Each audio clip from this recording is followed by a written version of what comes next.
ఇగో ఇవంటే బొమ్మలు. చూసిరా ఈ బొమ్మలు. దీనికి మాట్లాడనీకే రాదు, నడవనీకే రాదు, తిన్నీకే రాదు, ఏం చేయనీకే రాదు.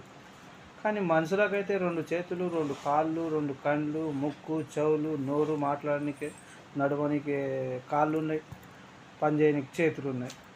అయినా కూడా తప్పుడు పనులు చేస్తున్నారు. ఏం తప్పుడు పనులు చేస్తున్నారు? తప్పుడు నా కొడుకులకు ఓట్లేసి తప్పుడు పనులు చేస్తున్నారు. ఆ పని చేసి పెద్ద తప్పుడు చేస్తున్నారు మీరు. ఇంకెప్పుడు మారుతారో తెలియదు.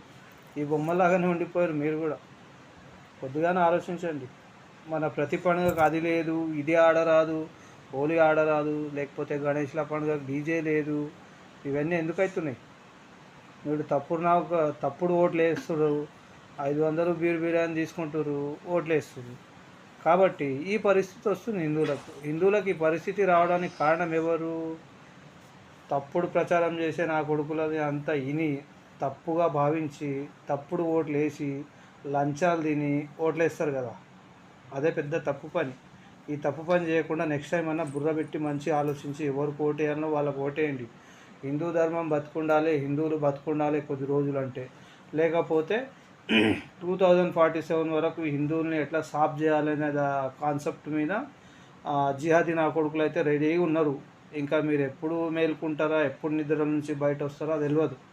నేను ఇట్లా ఎందుకు అంటున్నా అనేది మంచిగా ఆలోచించండి. నేను నా ఒక్కని గురించి అంటలేను, నా ఒక్క ఫ్యామిలీ గురించి నేను అంటలేను, మన అందరు హిందువుల గురించి చెప్తున్నాను నేను.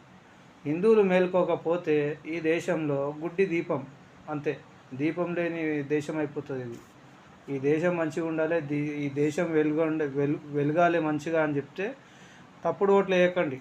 ఇష్టం వచ్చిన వాళ్ళకు, దొంగలకు, లంగలకు ఓట్లేసి గెలిపించి మనమే బాధపడాల్సి వస్తుంది ఓట్లు వేసినందుకు. ఇది నేను ఎందుకు చెప్తున్నానో బాగా ఆలోచించుకోండి. మన హిందువుల పండుగలప్పుడే అందరికి అన్నీ గుర్తొస్తాయి.